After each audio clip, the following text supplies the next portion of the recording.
Hi, welcome to day 9 of season 10 of ATX TV Festival. I'm Jennifer and this is Caitlin, and we are pretty excited that we're still going strong over a weekend. I think we're living on Joe's coffee, tacos, and still Austin bourbon at this point. Yep, that checks out. But we're here to introduce The Bold Type, a show that really needs no introduction for our longtime ATXers. Fair warning, we're gonna get a little emotional. You know, it's funny, of all the shows that we've screened for the festival over these 10 years, I have a weirdly vivid memory of the first time we watched this pilot. Do you remember that?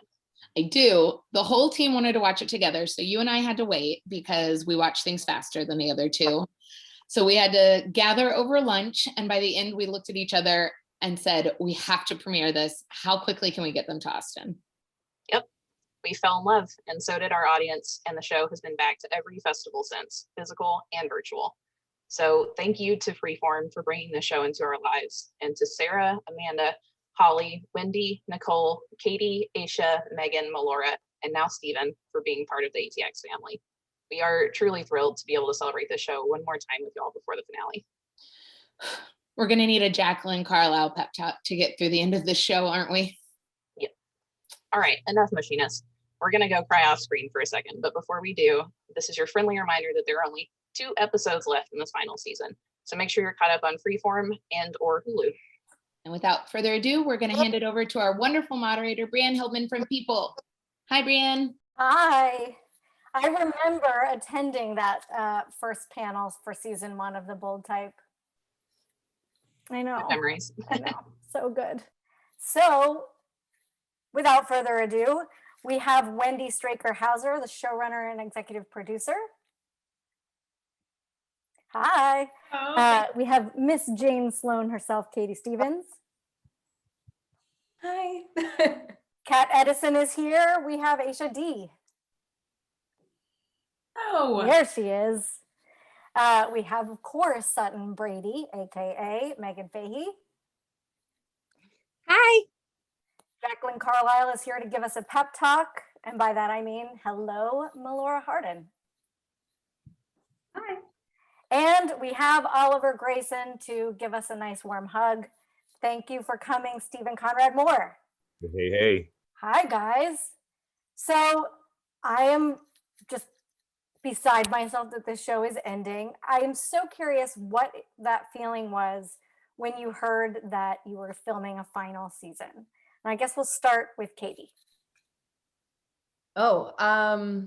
I mean, it's a weird thing. We talk about it a lot, but it's definitely bittersweet. But I do think that it is a privilege to get to have the information that you are ending so that we can wrap up these stories, give these characters the proper goodbyes, and also allow us to be intentional with one another in real life when we're filming the show and, you know, saying our goodbyes and having all these moments. A lot of people don't get to know that it's the last season. And so I think that it was really special that we were given that opportunity. Megan, were there tears? Yeah, many, I think, sort of throughout, some of them specific to like COVID and not even actually filming, but no, we all had a really good cry when it ended, for sure. Aisha, were you surprised when they announced a final season, or did you feel like it was time? You know, as someone who's been canceled a lot in my career, not me personally, shows. Unfortunately, if you are referring to Sweet Vicious and Chasing Life. Yeah, shows that I've like really loved and they kind of just ended. And even before that, like I feel like I felt like I was the person that comes on a show to do one season and it never sees the light of day. So I don't know. For me personally, I'm just like filled with so much gratitude that we got to do 5 seasons of a show that feels really important and I think put lots of really good energy into the world, you know, as much as I know it's fiction, I think it affects people in the real world in a beautiful way. So I was just, you know, and I still am just filled with so much gratitude and you know, things end when they're supposed to, and you know, our job as humans is to just go with the flow. So just try to go with the flow. But like as Katie said, it's just so cool to be able to know, you know, and to be really intentional with these people and this experience. Stephen, what was that like for you, getting that call that this was going to be the last round? I gotta chime in and say I feel like it was I was grateful, like in the sense of it would have been one thing like had we just not got picked up at all and there was like this anticipation, like not knowing. So like being able to know, like to go into your final season and to be able to send off these characters like in such a meaningful, intentional way. I mean, we're really privileged like to get a chance to do 5 seasons of a show that like is fun, that people are inspired by, that I feel people can now go back and like rediscover. Like I have a cousin who's in the UK who just now got it like on Netflix and she's just now binging it. And so I feel really privileged like that we got to create this content, 5 seasons. We had a chance to, send off these characters. Yeah, I'm over the moon about all of it. It's bittersweet because it's like, sure, there would be so much more that we would love to do and explore with these characters, hence the spin-offs. But yeah, I mean, I think we did, well with these characters for sure and the storylines. Well, Laura, how was that experience for you, getting that call compared to other shows that you've done? I think what everyone said is, I would just echo. I think it's great. It's great that we got to have the opportunity to round it out, and even during this very strange time, and we all got to come together and we got to say goodbye, even through screens and masks, which was very odd, but just it's great. Life goes on, and we all keep doing our thing and do it the best we can, and we get to give the fans a nice big like sort of a big bold type ending, which I think will be really great for them. They'll enjoy it, and I think we all enjoyed getting to have those 6 episodes together. Wendy, was there massive pressure knowing that this was the final 6? I think the hardest thing was that it was 6 and that 2 of them had already been half shot, and then we recreated 2 sort of, in midair. So I think that was the hardest part. It was literally bittersweet. We were so excited to have the opportunity to wrap it up. And then we thought to ourselves, oh my God, we almost really have like 4 episodes in 2 halves. And how are we gonna wrap the whole thing up? And I think what we realized is that we just sort of had to continue their arcs from last season and complete the series in a way, rather than there wasn't really room to start big, huge new arcs. So again, we were super grateful. I'm savoring it in this very moment. We're cutting the finale right now, so I feel like I still get to savor it. And I would also echo Stephen and say that I think this show is going to be discovered for like years to come. I see it happening already. I get DMs all the time, and I think we just have made this really impactful show that's really awesome. And I just think we have not even scratched the surface of how far it's going to reach. So that makes me happy. Yeah, just that, like, yeah, I've been getting like a lot of DMs, like people I haven't talked to in over 10 years. Like when I lived in China for a little while, and there were people like that I met over there who are like, we're just now discovering the bold type, and like people I haven't talked to in years. Like people are discovering it. So I echo all of that. As you look back at season 1 and what happened with your characters, could you imagine the arc that they wound up having? Like, could you imagine Jane being where she is today and where she winds up and so on and so forth? But we'll start with Katie. Yeah, I mean, Wendy and I had kind of a lot of talks about where Jane would end up. Wendy called me and kind of said, hey, how would you feel if this happened? And I was really excited about it. And, Wendy's been so wonderful. She's been with us since the beginning, in terms of kind of hearing what we want to happen to our characters, taking our ideas, which a lot of times when you're an actor and you kind of put in your 2 cents about your characters, you're not listened to a lot of the time. And Wendy has always, you know, made us feel heard and tried her best to find that happy medium, and, you know, take our ideas and try to make them come to fruition. So I feel like it was a really collaborative experience, in terms of our ideas of where Jane should end up. And I'm really happy with how it played out. How about you, Megan? I'm super pleased with Sutton's journey. Hers, I mean, as it applies to like her professional life, I think it was a bit of a slower burn for her, you know, leaving the assistant world and becoming sort of a real stylist. So that was really satisfying, I think, for me. And then, you know, season 4 was crazy. I had so many incredible emotional opportunities that they wrote for us, and got to do like a very cool thing, which was just shooting a page that is shooting a scene that is a 7-page long conversation between 2 characters. Like that was in and of itself a very cool experience to have on the set of a show like ours, you know? So yeah, I'm really happy with it. Aisha, how do you feel about Kat's journey ultimately? Are you surprised by the arc that she wound up going in 5 seasons? Yeah.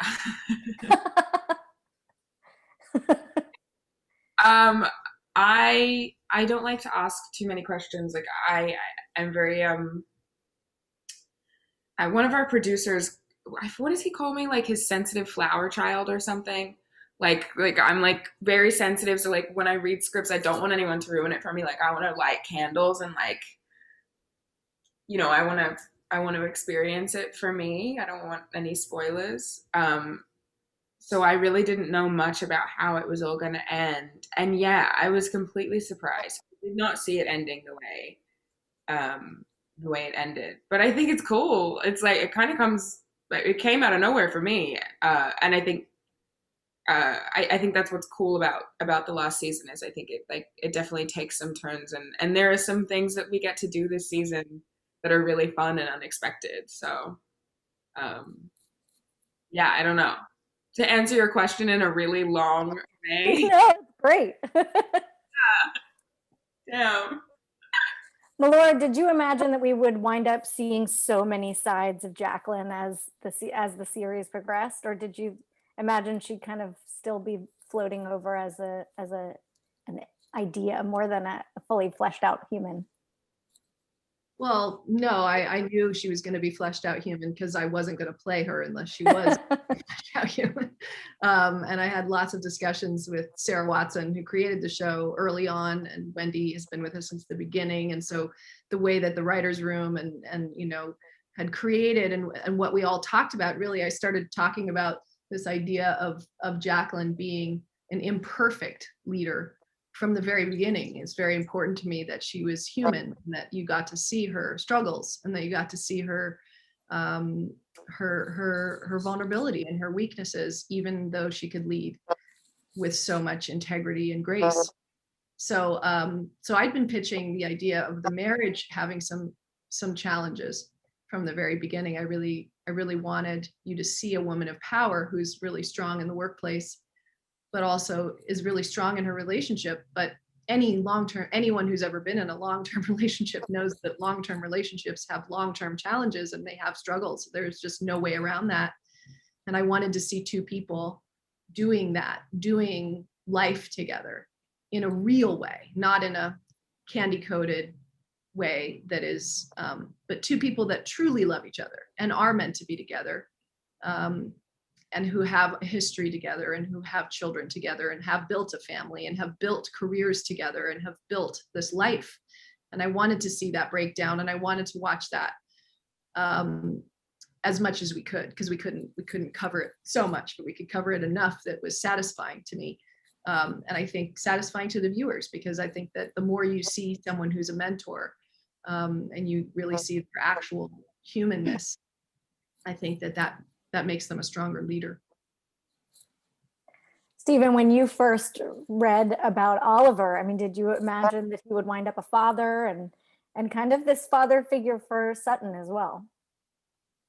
I did not imagine that I would wind up a father. No, I didn't see that as a plot twist. But I did fully imagine him like as this full, well-rounded character that um, I'm glad that, you know, as the seasons progressed, you actually, as the audience, got to see more of her outside of the office and outside of just the purview of Sutton's boss. Mhm. So that's I did imagine him as this nightlife person who was, you know, socializing with, you know, Bob the drag queen and RuPaul, and like, you know, also like coming in with shades and like, you know, had a night out and had a complicated history. I love everything that Melora had just said, like an imperfect person, like someone who's not just this, you know, here to grant your wishes to be, you know, my assistant, or you know, like someone who is really complicated, who like is real, like, you know, in New York, someone who like he's a boss who is, hey, can you do the job? And if you can't do the job, then there's 12 people outside this door who are willing to do the job.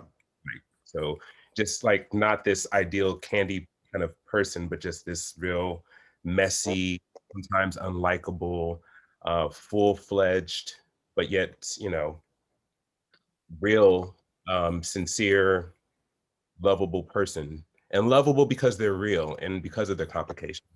I love the fact that he's a father, because that's like the story of so many people where we've had to step up into places where other people weren't able to.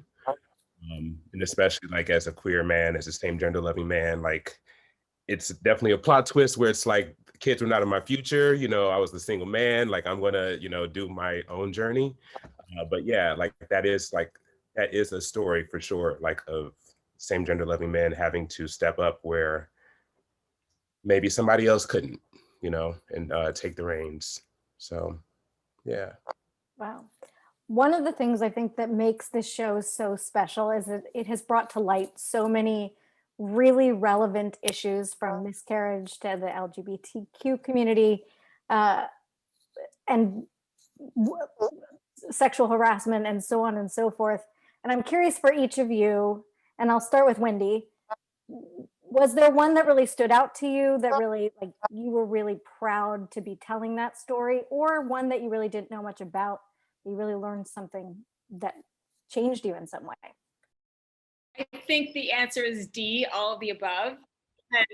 And, you know, we had the most amazing writers' room year after year. Sometimes it shifted, but so many different perspectives and so many respectful, interesting conversations that where none of us left breaking a story without learning something. So there was so much that was learned. I think a big fan favorite that I witnessed and was part of, but had sort of come to fruition before I came on board, was season 1 with Carry the Weights. And I think that was such an amazing moment when, you know, Jacqueline, who had been to all of us the perfect, you know, we hadn't seen the imperfection, and by imperfection, I just mean the pain, the wounds, the things that happen in life that aren't all, you know, perfect. And I think that moment was deeply, deeply satisfying for so many fans. And then, you know, I also enjoyed our just interesting take, I think, on Sutton's miscarriage, because I don't think I'd ever seen that on television before. I thought that was very nuanced. But there's so much. The BRCA story is one that I still get letters on. I bet Katie gets them all the time. You know, we did our best to always look at everything from an authentic place of like character and real raw feelings and emotions, and not from a place of soap. And I think from that you get all of these great storylines. So I would, I mean, am I allowed to just hop please. in, or we have to go? Please hop. Okay. I just want to hop in because I want to add that everything Wendy said, I agree with everything. All those storylines were so powerful. I also just want to say, like, I think something that's really relevant and something that we're seeing all the time is this storyline that that Kat had with being a liberal, with and having this sort of moment with a Republican conservative person. And I directed an episode where that was sort of a burgeoning relationship. And personally, I felt that was a revelation, because we have such a problem in this country of division. And we have such a problem of like people speaking to other people with different points of views. And there's not a lot of transparency around that. And there's not a lot of ability to do that. There's not very much ability to do that on television ever, because people get so riled up and get so upset.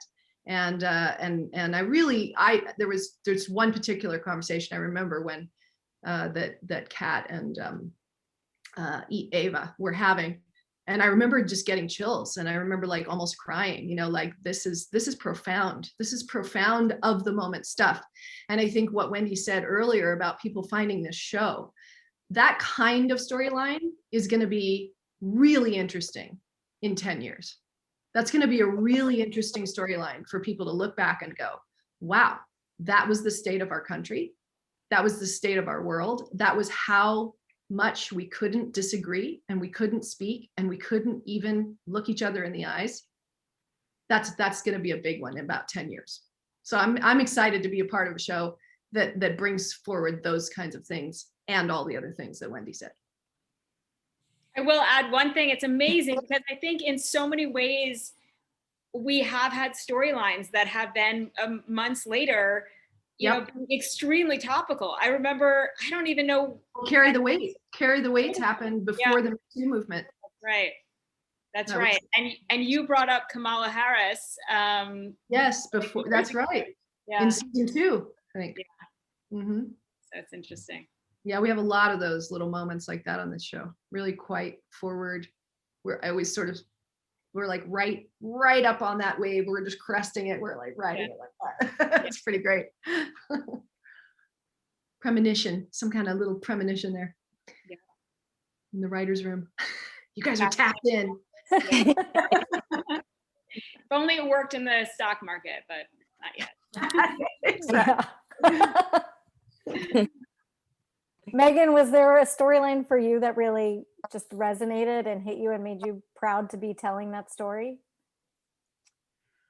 Well, I mean, Wendy mentioned the miscarriage story, which was from last season, and that was huge. I mean, that whole sort of arc for those two characters was major. So, and even the fallout of all of that as that sort of continues and brings us into season 5 has been really exciting as well. And just to sort of echo what Katie said before, you know, the thing that I'm most grateful about is just being a part of a show that really values the voice of everyone who is on it, and being able to have every conversation that you feel like you want to have and feel heard and understood is so unique. So, but that whole storyline that started in season 4 with Sutton and Richard was you know, I think one of the more memorable moments for me on the show. Yeah. How about you, Katie? Was it the BRCA? Was there something that really just kind of changed the way you thought in some way? I mean, I think that the BRCA storyline was one that educated me in a way that I didn't realize. I didn't really even know that BRCA was a thing. And, you know, it was very personal to me. My husband lost his mother from breast cancer, similar to Jane. So I knew that I was telling at least a real story in loss when telling Jane's storyline.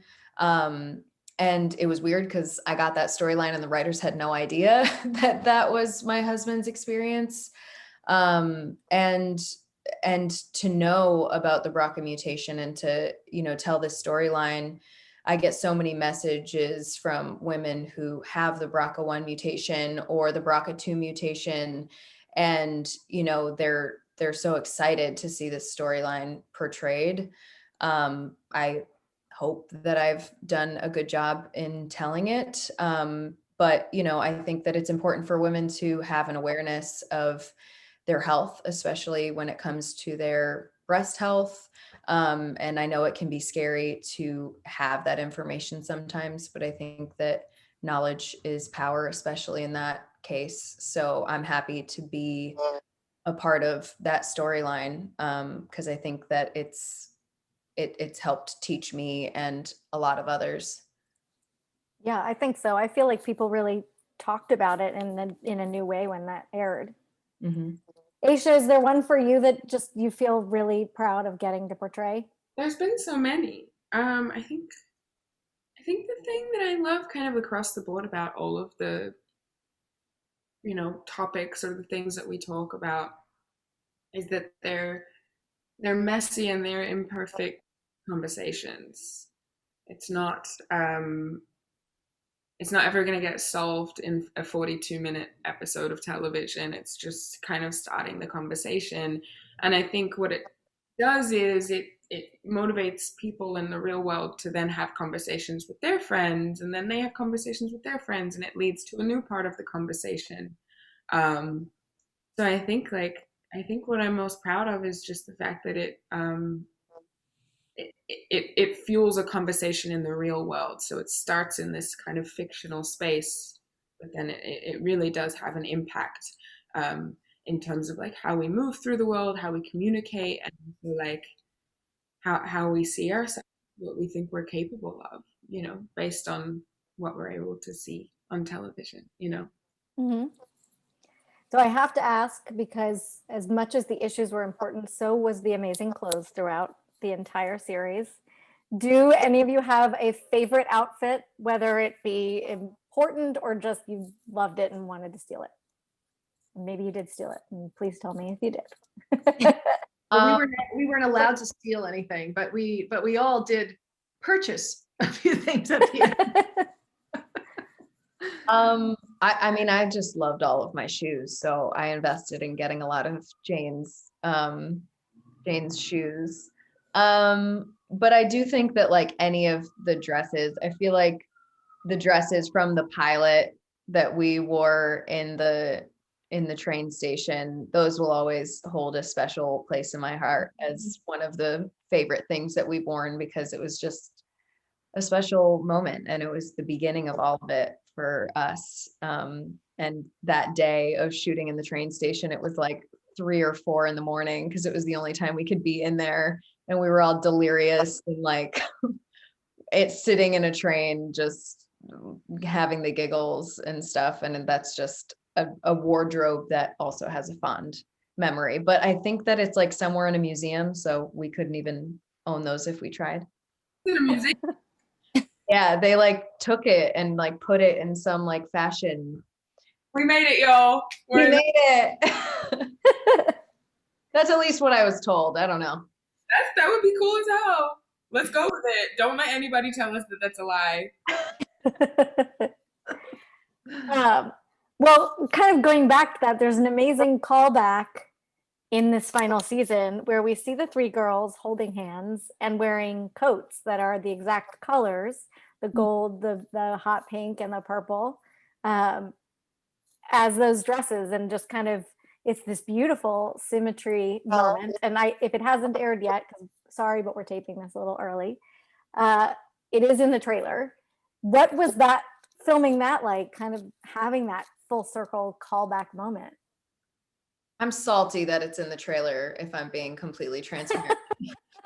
I wanted it to be a surprise. I've been doing all these interviews where I'm like being so hush hush. I'm like, there's like, some callbacks and, I'm not going to tell anybody. And then it was just a trailer and I was like, well, but it was really, really special. How was that for you, Megan? It was really sweet. I mean, we shot it just on the side of the street, so the environment was very different than it was the first time we did it. But I've never really had that experience before where, you're doing something that specific for the second time in, 4 years. So there is something sort of visceral about that, like you start to do it and it just sort of evokes like all of these feelings that you haven't felt in a while. And it was pretty cool, actually. I thought that was like such a great idea Wendy. Yeah. And so wonderful of our costume designer to even make it more specific and put us in the colors and stuff, you know, that was really special. It was also the last scene that we shot, just the three of us. Oh, right. Oh, wow. Well, that was kind of my next question was what was the last day of filming together? So when you finished that day, what was that feeling? What was that like? Well, I think that was the last day, but it was the last day with just the three of us alone, right? Mm-hmm. And then we had a big like party. So what was the last day of filming? Were all of you there? Yeah. And that was so special. It was so nice to have everybody on set at the same time. You know, it was very thoughtful of the ADs to board it like that because they had to do a few backflips to board that like that. They weren't gonna, that wasn't like the most convenient way to do it, but they really wanted everybody to be able to be together. And then they thought it would be a nice send off for everyone. So I was very grateful to them for boarding it that way. I don't think I'll ever forget like the moment that April, our director for the last block, the moment that she kind of, because there was a microphone, there was a lot of people, and we were kind of in this like, it was outside, but it was almost like a hallway. Like a red carpet kind of. Right? And like the location we were at was actually the location where we wrapped the first season. The first season we did a party at the same location. And so we were back there again, which, you know, like Megan was saying, was kind of this moment of deja vu. And we were standing in front of like a step and repeat kind of thing. And we called out that was a wrap. And just looking down the hallway at like all of our crew who've been with us and worked so hard for, you know, 5 years, and everyone's in their masks, and like you can see everyone's eyes, they're smiling so big, and everyone was like, it was like a big party. And I don't know, I like immediately regressed to like 5-year-old Aisha sobbing. It was beautiful. It was really, really powerful and beautiful, and I don't think I'll ever forget that specific, just tiny little moment. I remember sobbing, and we were still shooting. We had maybe 5 minutes left, but we had done the step and repeat part that was just the three of us. And then we walked off, and I thought that was it for us. So I immediately started crying, and I'm pretty sure I looked at Steven and I was like, I'm never going to forget this moment. And Steven was like, oh no, honey. And then like we got called back, and I'm sobbing, and I'm literally like yelling at the camera guys. I'm like, this is going to be unusable. Madonna clip was playing. Yes, Aisha made a beautiful playlist that was like very nostalgic. The playlist itself put me in tears too. Yeah, both Aisha and I had a lot of dialogue that last day, and we both had trouble getting through it. in our different times, in our different ways. Oh yeah, the speeches. Yeah. So I didn't get to go to Canada this last season, so I watched the live feed at home, and just it was amazing to watch you guys. It was like I was crying, you guys were crying. It was just like I was watching everybody processing the end differently, because you all processed it very differently, and it was really beautiful. It was really awesome. And then they shut the camera off, and I was like, no. Oh no, that's so sad. There were like speeches and some like, we love you all, and then they shut off my feed, and I thought, no, that's anyway. not good. That's not But right. it was lovely. I enjoyed every second of watching it, and now I get to edit it, so it's fine. I will say one of my favorite moments that I will never forget that was not from like filming was after we did our last, because we kept wrapping sets, but me, Megan, and Aisha, after we finished our last scene in the fashion closet, they had just wrapped the Scarlet office set. So kind of like the lights were out and nobody was there, and we asked if just the three of us could go. And so the three of us went, and we just kind of were like looking around the office and talking with each other about the memories that we had there. And it almost like, I don't know how to explain it. It like felt like we were watching like little ghosts of us from the past, like prancing around that office and like doing different things. And we like even were in the conference room and we were like, do you guys think that we could recreate that like sex position we were trying to figure out in the second episode? And we like did it, and we were just like giggling and laughing. And it was just like such a like beautiful closing out goodbye moment. Like I'll never be able to like explain that feeling to anybody, but like I was just so happy to have that moment with the two girls. Oh, that's amazing. Who cried the most? Be honest. Katie. Katie was crying like every day. She was be like, guys, this is the last time we're doing, you know, like she always knew when it was the last time we were doing something or saying something, and she was always reminding everybody, which was really so sweet. I just wanted to soak it all in, you know? Yes. Come on, baby. What was the best, if you go back, what was the best party? Because there were some amazing fictional parties that I have to imagine that you would be acting in and looking at and going, why, I want to go to this party. I want this to be a real party. Yeah, for sure. Remember parties? Well, I think that's why my brain goes there. Oh. Can we just call out our incredible production designer? And I'm going to try to say Zoe's last name. Her last name is Greek, and it's almost virtually impossible to say, but it's Zoe Sakelaro Polo. Anyway, I know any Greek person sitting out there is like, no, that's wrong. It's anyway. Zoe is unbelievable how many parties she had. We were literally doing a party every 6 days before COVID. Every 6 days, she had to pull a giant party out of her hat.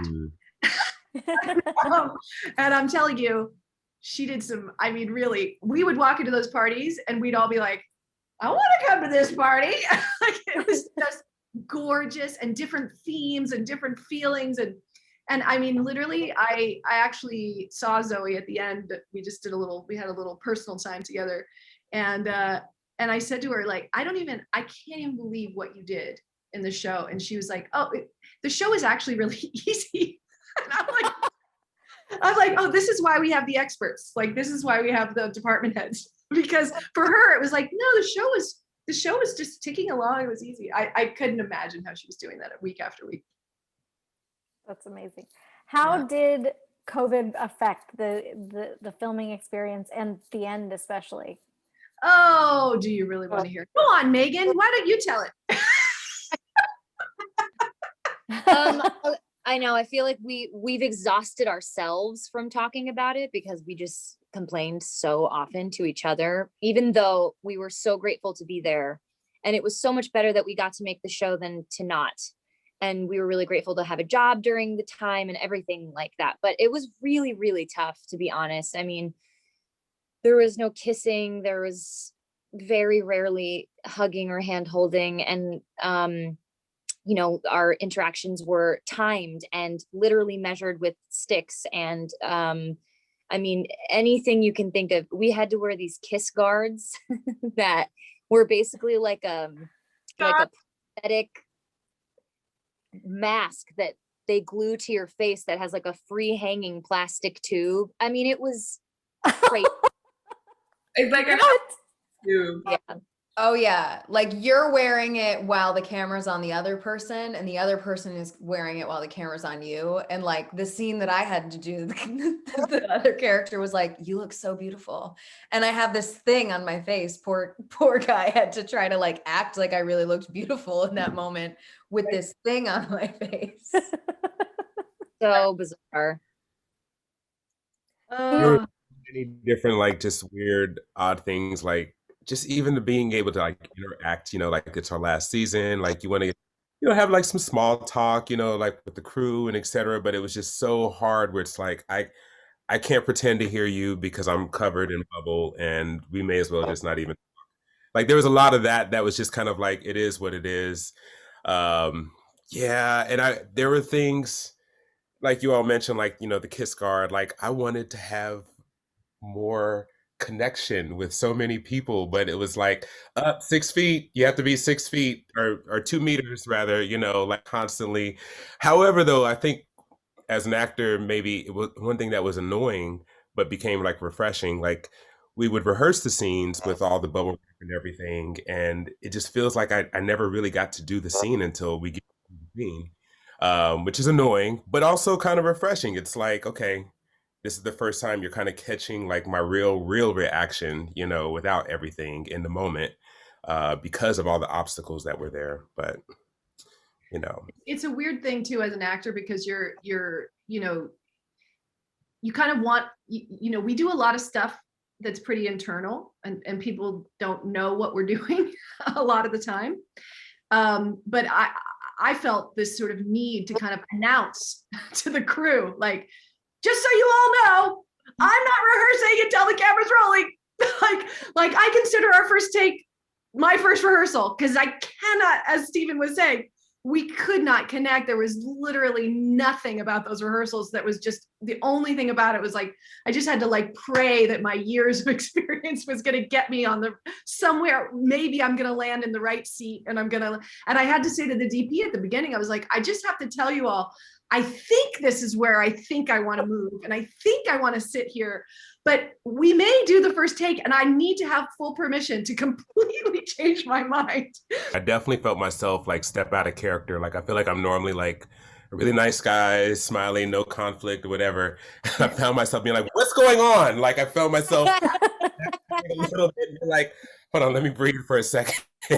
Like just feeling like pushed, and then apologizing, like, I'm so sorry, I didn't mean, and people were like, no, you didn't do anything, but just feeling pushed outside of my limits because of all the extra curricular activities that were happening around us, but then it's like, adjusting. It's like Melora said, like everyone's in this position. This is what we get to do. We have to do this in order to get to do all of this. And so like radical acceptance was a thing that I had to do, Yeah, that's such a great way to put it. I think Megan and I turned to each other one day and we both walked on set and I said, I'm just furious for no reason.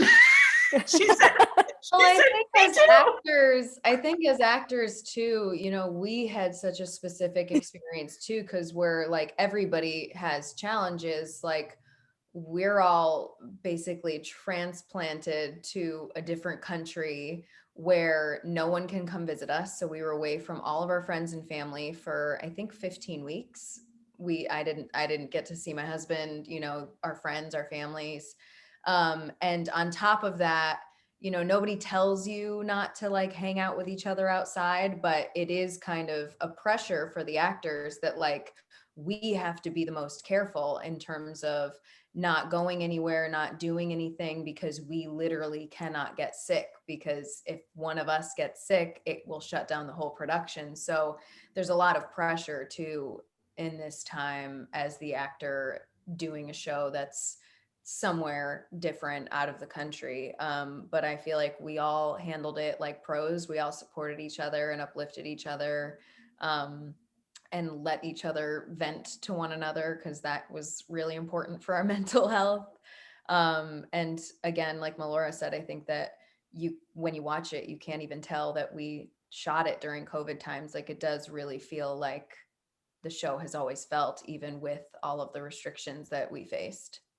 We had a few FaceTime rants together, late night FaceTime rants.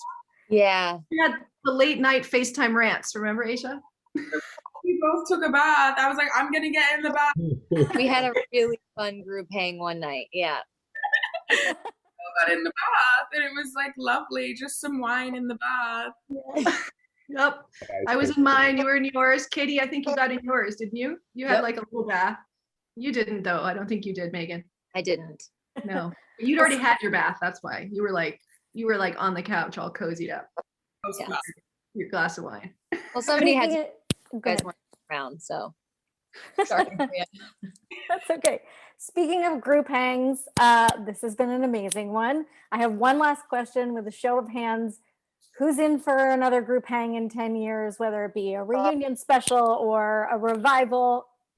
I mean, I know I am. Do it. Come on. Amazing. Everybody. Everyone, thank you so much for coming and tuning in to this amazing panel at the ATX Television Festival. Make sure you also tune in to Freeform on Wednesdays at 10 p.m. for the final 2 episodes of The Bold Type. Thank you all so much for coming. Thank you so much.